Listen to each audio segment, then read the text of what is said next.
உறவுகளுக்கு அன்பான வணக்கம். நான் பவானி சண்முகம் யாழ்ப்பாணத்திலிருந்து. என்னுடைய முன்னைய காணொலிகளில் நான் நிறைய வரலாற்று தகவல்கள் சொல்லியிருக்கின்றேன். அந்த வரலாற்று நிகழ்வுகளுக்குள்ளேயே அரசியலும் கலந்திருக்கு. எங்களுடைய வரலாறுகளை மறைக்கிறதுக்காக செய்யப்படுகின்ற குழப்பகரமான செயல்கள் அது அரசியல் என்று பலர் கூறினாலும் உண்மையிலேயே அந்த நிகழ்வுகளுக்குள்ள இருக்கிற விஷயம் ஒன்றாகத்தான் இருக்கும். இங்கே யார் பெரியவன், யார் சிறியவன்? மனிதன் தான் முதன்மையானவன், என்னை தவிர இங்கே யாரும் முதன்மை இல்லை, முதல் வணக்கத்துக்குரியவன் என்ற மாதிரி தான் ஒருவருடைய உள் மனதும் பேசிக்கொண்டிருக்கும். ஆனால் எங்களுக்கு எல்லோருக்கும் தெரியணும், இந்த பிரபஞ்சம் அல்லது எங்களை இந்த பிரபஞ்சத்தை இயக்குகின்ற சக்தியான ஒன்று இருக்கின்றது. அதற்கு தான் முதல் வணக்கம் நாங்கள் கொடுக்க வேண்டும். மற்றவர்கள் எல்லோரும் இந்த உலகத்தில் பிறந்த மானிடர்கள். அவர்கள் பேசுகின்ற வார்த்தைகள், அவர்களுடைய சிந்தனைகள், அவர்களுடைய எண்ணங்கள் தான் அவர்களை பிரதிபலிக்கும். அவர்கள் யார் என்றதை பிரதிபலிக்கும். ஒரு மனிதன் செய்கின்ற செயலும், அவன் ஆற்றுகின்ற கடமையும், அவன் வெளிப்படுத்துகின்ற தன்மையும் அவனை கடவுளாகவும் எங்கள் கண்ணுக்கு தெரியும், ஒரு சாத்தானாகவும் எங்கள் கண்ணுக்கு தெரியும். அப்போ அது அவனுடைய மனது, அவன் எதை மனதில் வைத்திருக்கின்றானோ அதை பிரதிபலிக்கின்றான். அப்படித்தான் இங்கே பல நிகழ்வுகள் நடந்து கொண்டிருக்கு. தூண்டி விடுறது இரு குழுக்களுக்கு இடையில் அல்லது இரு நபர்களுக்கு இடையில் தூண்டி விட்டுட்டு விலகி செல்வது, தூண்டி விட்டுட்டு தள்ளி போய் நின்று வேடிக்கை பார்ப்பது, இது காலகாலமாக நடக்கின்ற நிகழ்வுகள் தான். அப்போ இதன் உண்மைத்தன்மையை தெரிஞ்சு கொள்ள வேண்டியதுக்கு எங்களுக்கு ஞானம் வேண்டும், அல்லது சாதாரணமாக அறிவாவது இருக்க வேண்டும். இது ரெண்டுமே இல்லாமல் நாங்கள் முட்டாளாக இருந்தால் மற்றவர்கள் எங்களை பயன்படுத்தி தாங்கள் குளிர் காய்வார்கள், தாங்கள் சிறப்பாக வாழ்வார்கள், கடும் சிறப்பாக வாழ்கிறதுக்கு எங்களை பயன்படுத்துவார்கள். அப்போ இதை கண்டுபிடிச்சாலும் கூட சில நேரம் அவர்களுக்கு நாங்கள் கொஞ்சத்தை கொடுக்கலாம். எப்படி அவர்கள் ஒரு தொகை பணத்தை பெற்றுக்கொண்டு எப்படி தானும் வாழ்ந்து சிறப்பாக வாழ்ந்து மற்றவர்களையும் எப்படி வழிநடத்த போகிறார்கள் என்றதை அதில் வச்சு நாங்கள் தெரிஞ்சு கொள்ள முயற்சிக்கலாம். இப்படி இது இந்த உண்மைகளை கண்டறிகிறது பற்றி நாங்கள் நிறைய கதைக்கலாம். ஆனால் இங்கே அப்படி இல்லை.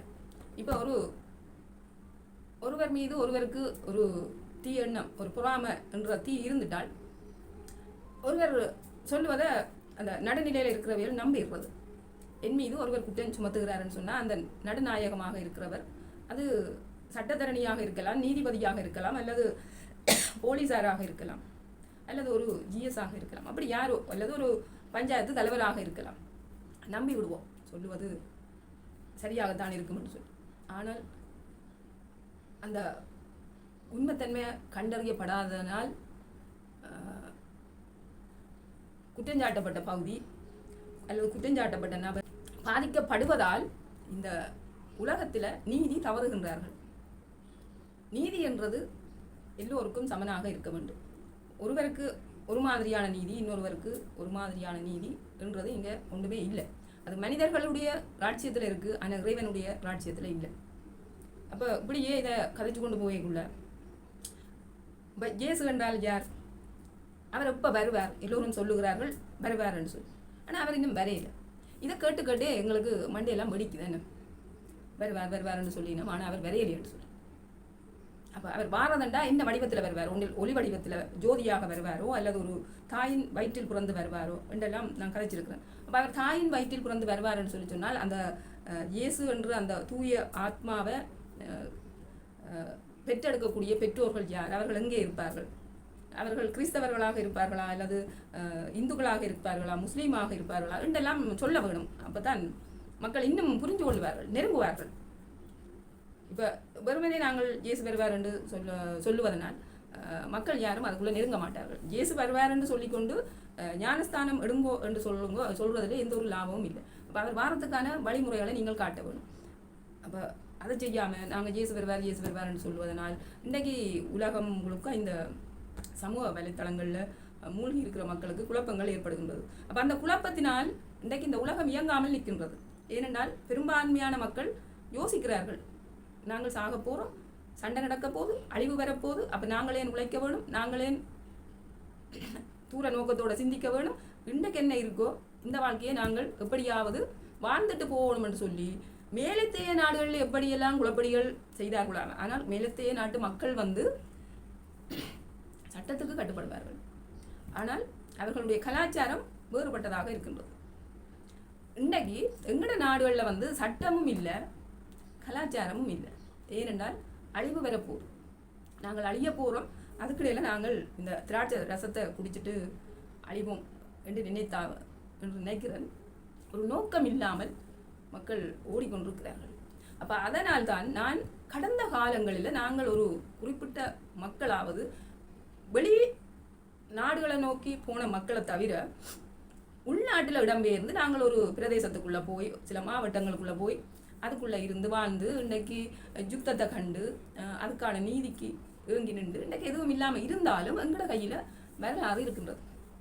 அந்த வரலாற்றில் நடந்த நிகழ்வுகளை சொல்ல வேண்டியது எங்களுடைய கடமை என்றதை விட அதையாவது நாங்கள் செய்ய வேண்டிய ஒரு தேவை இருக்கின்றது. ஏனென்றால் இன்றைக்கு பொய்களைத்தான் மக்கள் மத்தியில் விதைக்கப்பட்டிருக்கிறதால அவர்கள் அதைத்தான் உண்மை என்று நம்பி ஓடிக்கொண்டிருக்கிறார்கள். உண்மையை தேடி அவர்கள் யாருமே ஓடவில்லை. அப்போ அதனால் எங்களோட வாழ்ந்தவர்கள், தீர்க்க தரிசனமானவர்கள், அவர்கள் ஒரு வாக்கு சொல்லக்கூடியவர்கள், வாக்கு தத்தம் செய்யப்பட்டவர்கள் போன்ற இப்படியான விஷயங்களை சொல்றதுல பின்னிக்க கூடாது. இந்த இயக்கங்கள் உருவாகி பிறகு அந்த இயக்கங்கள் எல்லாம் அடிபட்டு ஒன்றாகி இப்படி எல்லா கதையும் வேலைக்கு சொல்லியிருக்கிறோம். எல்லோருக்கும் பலரும் சொல்லுவார்கள், அதில் தெரியும். அப்படி இருக்க இந்த சந்திரிகாமியாற்றிய ஆட்சி காலத்தில் யாழ்ப்பாணத்தை விட்டு புலிகள் பண்ணி போகிறார்கள். உண்மையிலேயே அங்கே இருந்து தான் எங்களுடைய இந்த பின்னகர்கள் பின்னோக்கி போகிறது அண்டையில இருந்தே நடக்குது. யாழ்ப்பாணத்தில் இருந்தே அது இந்த இந்த உளவு பிரச்சனைகளுக்கும் காரணமாக இருக்கிறது சந்திரிகா அம்மையார் என்று கூட ஆணித்தரமாக சொல்ல முடியும். இந்த வரலாற்றை பின்னுக்கு நகர்த்தி சென்றதுல முழு பங்கு அவருக்கு தான் இருக்கு. அவன் காலத்தில் தான் அது இலகுவாக்கப்பட்டு பின்னாளில் அது ஆண்களுடைய கைக்கு மாறி போய்க்குள்ள அது இரத்த கலரியில் முடிஞ்சது. அப்போ இந்த யாழ்ப்பாணத்தை விட்டு நாங்கள் பின்னோக்கி போய் பிறகு வன்னியில் போய் அங்கேருந்து எல்லாவற்றையும் கைகளில் போட்டு வந்தபோது தான் யாழ்ப்பாணத்து வரலாறு புரிகின்றது. என்னென்றால் இந்த யாழ்ப்பாணத்தில் வரலாற்றுக்குரிய ஆலயங்கள் இருக்கின்றது.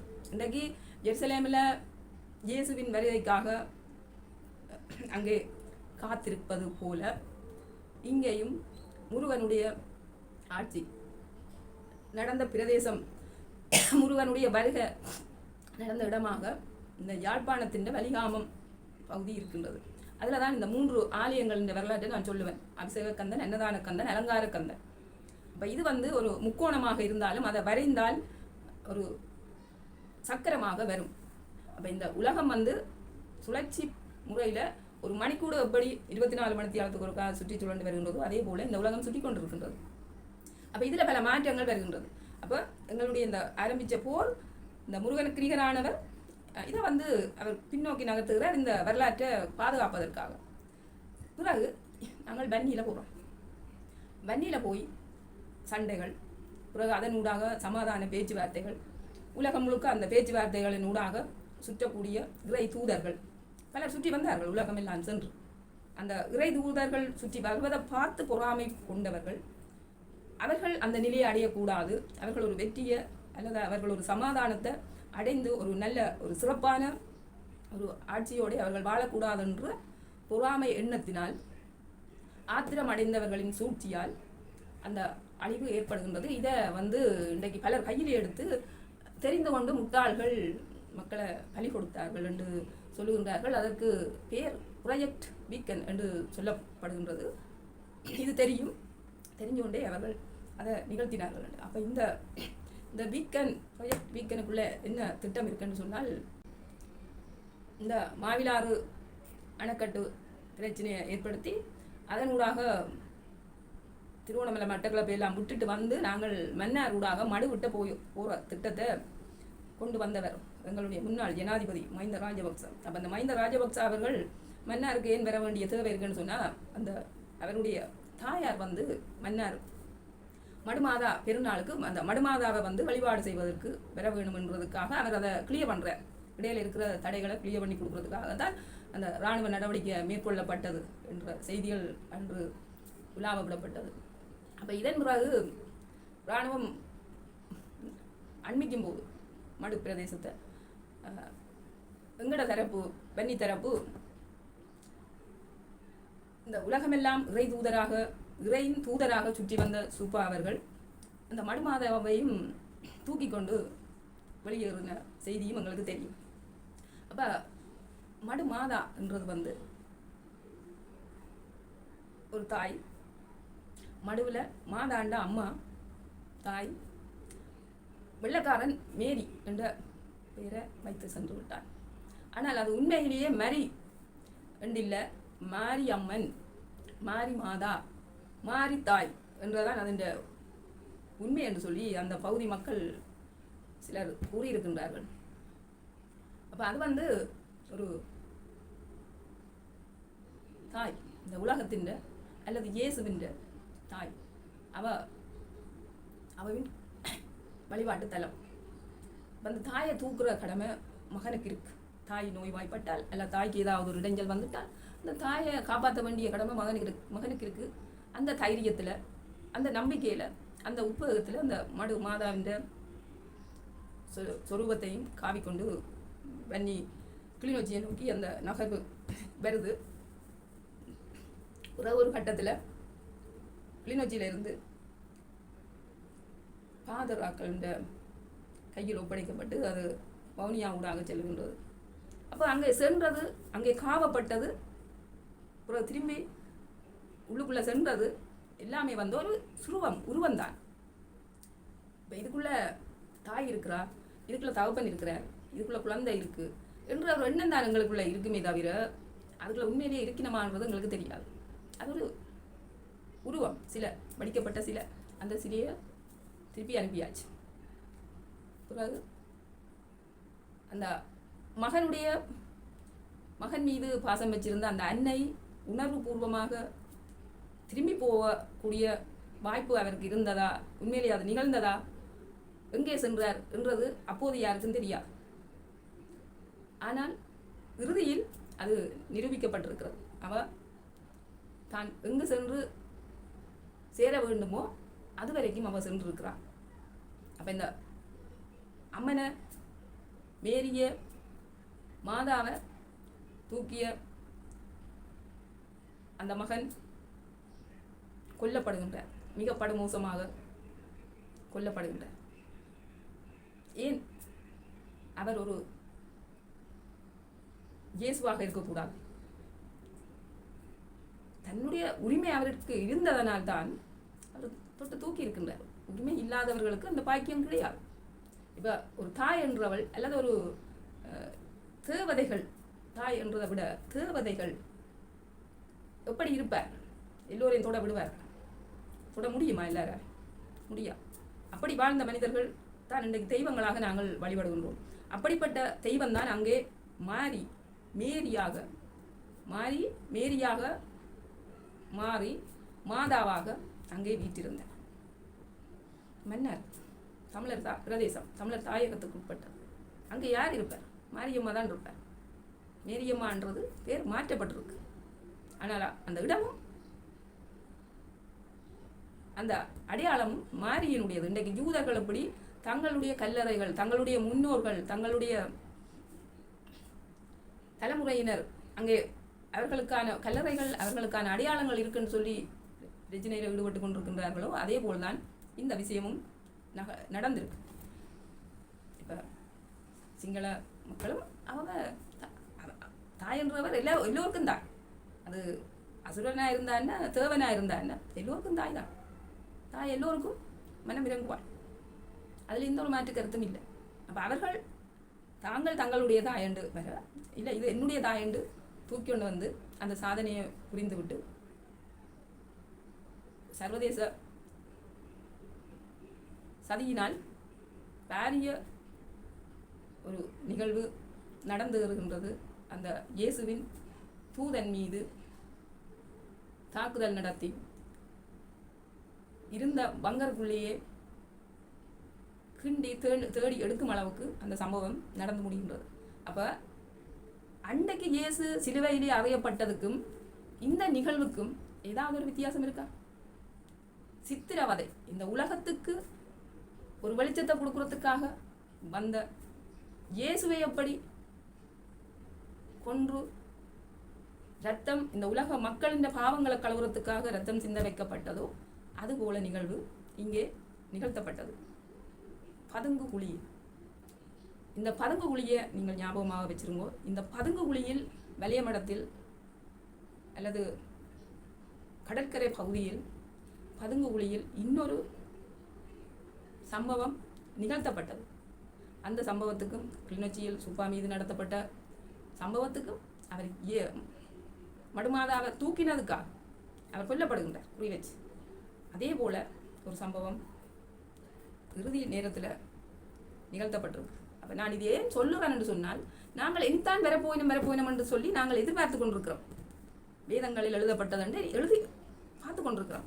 ஆனால் இங்கே பல சம்பவங்கள் முன்னுக்கே எங்களுக்குள்ள நடந்திருக்கின்றது. இப்போ ஏன் அது ஒரு தீர்க்க தரிசனம் அல்லது ஒரு இறை தூதரின் பிள்ளையாக இருக்கக்கூடாது? பிள்ளைன்னா எல்லோரும் பிள்ளைகள் தான்.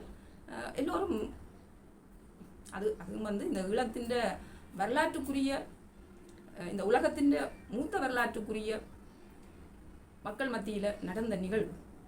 ஏன் இது ஒரு தீய சக்தியாக, தீயவர்கள், தீண்டாமை உடையவர்கள், பயங்கரவாதிகள், தீவிரவாதிகள் என்று உலகம் பார்க்குது. அன்றைக்கு இயேசுநாதரையும் சிலுவையில் அறைந்த பின்னர் அப்படித்தான் இந்த உலகம் பார்த்திருக்கு. பின்னாளில் அவர்களுக்கு பல துன்பங்கள் வரும்போது இயேசுநாதரை கடவுளாக தேடி இருப்பார்கள். இன்றைக்கும் தேடிக்கொண்டிருக்கிறார்கள். அந்த நினைவில் தான் தேடுகிறார்கள். அவருக்கு மக்கள் பாவம் செய்து விட்டார்கள். அந்த பாவத்தை கழுவுறதுக்காக தேடிக்கொண்டிருக்கிறார்கள் என்று வரை. இதைத்தான் நான் இன்றைக்கு இதில் சொல்லி முடிக்கின்றேன். தொடர்ச்சியாக சொல்லுவேன். உண்மையிலே எனக்கு இந்த அரசியலெல்லாம் நம்பிக்கை இல்லை. நான் அரசியல் எனக்கு தெரியும், அரசியல் எப்படி செய்ய வேண்டும் என்றும் தெரியும். நான் அரசியல் செய்தால் காசு இல்லாத அரசியல் தான் செய்வேன். ஆனால் எனக்கு பின்னால் மக்கள் வரமாட்டார்கள். காசு இல்லாத அரசியலுக்கு பின்னால் மக்கள் வரமாட்டார்கள். அதை ஒரு வேறு விதத்தில் பார்ப்போம். இப்போ ஒரு நாளைக்கு காசு இல்லாமல் போதானே போகுது இந்த உலகத்தில். தெரியும் தானே? இப்போ உலக அரசியல் தெரிந்தவர்களுக்கு இது தெரியும். இப்போ இந்த நாணயங்கள், இந்த பல மாற்றங்கள் நிகழப்போகுதுன்ற எதிர்பார்ப்புகளும் வேதத்திலான் இருக்குது. அப்போ அதை நான் நம்புகிறேன். வேதத்தை நான் நம்பவே வேண்டியில்லை. அந்த யுத்தங்கள் நிகழும், என்னென்ன மாற்றங்கள் நடக்கும் என்ற விஷயத்தை அத்தனையும் நான் அப்படியே நம்புகின்றேன். அந்த மாற்றம் நடக்க வேண்டும் என்றதையும் நான் விரும்புகின்றேன். அதனால் மாற்றங்கள் நிகழப்போகின்றது. அப்போது எல்லாமே சரியாக வரும். இன்றைக்கு மக்களுக்கு ஒரு சுதந்திரம், அவர்களின் போக்கில் விட்டு விடுவது நன்றென்று நினைக்கின்றேன். ஏனென்றால் நாங்கள் எங்களோட கூட்டி சென்றால் நாளைக்கு அவர்கள் தான் எங்களுக்கு கொடியவர்களாக வருவார்கள். அதுதான் நிகழ்ந்தது. ஆரம்பத்தில் காப்பாற்றியவர்களே இறுதியில் காட்டி கொடுத்தவர்களாக மாறியிருக்கிறார்கள். ஆரம்பத்தில் காப்பாற்றப்பட்டவர்கள் எங்களுடைய மக்கள், அவர்கள் பசி பட்டினி, அவர்கள் படிக்க வேணும், அவர்கள் நல்லா இருக்க வேணும், அவர்கள் தொழில் செய்ய வேணும் என்றெல்லாம் யோசித்து பார்த்து செய்த நன்மை, நல்ல விஷயங்கள் பின்னாளில் அவர்களே செய்தவர்களுக்கு திருப்பி அடிக்கிற நிலைமையாக கூட மாறி இருந்தது. அதை அந்த நிலைமையை நாங்கள் இன்றைக்கும் பார்க்குறோம். நாங்கள் யாருக்கு ஒரு வழிகாட்டியாக இருக்கின்றோமோ அவர்களே எங்களுக்கு திருப்பி அடிக்கின்ற அந்த நிகழ்வு. நாங்கள் யாரை வழிகாட்டி விட்டோமோ, நீங்கள் முன்னுக்கு போங்கொண்டு அவர்கள் திருப்பி எங்களுக்கு அடிக்கிற நிகழ்வு இன்றைக்கு முற்பகல் செய்ய பிற்பகல் விளையும் என்ற மாதிரி உடனடியாகவே நிகழ்ந்து கொண்டிருக்கிறது. இப்படி இந்த மனித குலத்துக்கு கரைக்க வேண்டிய விஷயங்கள் நிறைய இருக்குது. இந்த மடுமாதா வந்த விஷயம், இப்படி இந்த கிளிநொச்சியில் நடந்த அந்த இயேசுநாதரை அல்லது இயேசுவின் தூதுவர் என்று கூட நீங்கள் சொல்லலாம். அவற்றை சிலுவை மரணத்தோட, சிலுவையில் அவரும் ஒரு பதுங்கு குழியில் தாரை பார்க்கப்படுகின்றார், அறையப்படுகின்றார். அவர் இந்த உலக நன்மைக்காக புனிதராகி ரத்தம் சிந்தி தன்னுடைய மரணத்தை ஏற்றுக்கொண்டார். அதோடு நான் நிறைவு செய்து கொண்டு தொடர்ச்சியாக நான் கதைக்கிற அடுத்த விஷயத்தை அடுத்த இனிவரும் காணொலிகளில் கதைக்கின்றேன். அது வரைக்கும் இந்த விஷயங்களை பற்றி நீங்கள் எனக்கு லைக் பண்ண வேண்டாம், கமெண்ட்ஸ் பண்ண வேண்டாம். ஒருவராவது பார்த்தால் இதை மற்றவர்களோட நீங்கள் கதைத்து பேசி உரையாடுங்கள். அதுவே போதும் எனக்கு. எதுவுமே நீங்கள் எனக்காக நான் உங்களுடைய எந்த ஒரு பிச்சையும் கேட்கல. இந்த செய்தியை நீங்கள் ஒரு 5 பேரோட 10 பேரோட உரையாடி பாருங்க. இப்போ நாங்கள் நிறைய தீர்க்க தரிசனங்கள் இன்றைக்கு நான் எல்லோருடையதும் கேட்காவிட்டாலும் ஒரு சிலர் சரியாக இவர் சொல்கிறது சரியாக இருக்கும், எனக்கு சரியாக புரியுது என்ற பட்சத்தில் வந்து ஒரு சிலருடைய விஷயங்கள், அந்த வேதங்களில் சொல்லப்பட்ட விஷயங்களை நான் கேட்டுக்கொண்டு தான் இருக்கிறேன், கேட்காமல் இல்லை. எனக்கெல்லாம் அது கேட்க வேண்டிய தேவை என்னென்னு நீங்கள் யோசிச்சு பாருங்கள். இன்றைக்கு வன்னியில் யுத்தம் முடிஞ்சதோ அண்டையிலிருந்து வெளியில் வந்து எப்போது எங்களுடைய கைகளுக்குள்ள காரியம் ஒப்படைக்கப்பட்டதோ அண்டையிலிருந்து நான் கற்றுக்கொண்டு தான் இருக்கிறேன் மற்றவர்களிடம் இருந்து. அப்போ அதனால் நான் இதையும் மற்றவர்களுக்கு எதிராக சொல்லல, நான் யோசிக்கின்றேன் இப்படி ஏன் நடந்திருக்கக்கூடாது. அப்போ இப்படி ஒரு இப்போ வல்லரசு மாற்றங்கள், இந்த வல்லரசுகளின் சண்டை, இந்த பொருளாதார மாற்றங்கள், அதனால் ஏற்பட போகின்ற இந்த விளைவுகள் எல்லாம் உலகத்தில் எல்லோருக்கும் பொதுவானதாக தான் நிகழப்போகும். அப்படி இருக்கக்குள்ள ஈழத்தில் நடந்த அந்த விஷயங்கள் அல்லது இலங்கையில் நடந்த அந்த விஷயங்களை வந்து நாங்கள் காலால் புறந்தள்ளி விட்டு அங்கதான் நடக்கும் என்று பார்த்து கொண்டிருக்கிறது ஒரு முட்டாள்தனம் என்று தான் நான் நினைக்கிறேன். ஏனென்றால் அந்த வாய்ப்பை வந்து இலங்கைக்கு கொடுக்கக்கூடாது. ஆனால் இலங்கை வந்து வரலாற்றில் முதன்மையான பிரதேசம், அதுக்கு வந்து ராமாயணம் சான்றாக இருக்கின்றது. அதை நீங்கள் புரிந்து கொள்ள வேண்டும் என்ற விஷயத்தை கேட்டுக்கொண்டு நன்றி, வணக்கம்.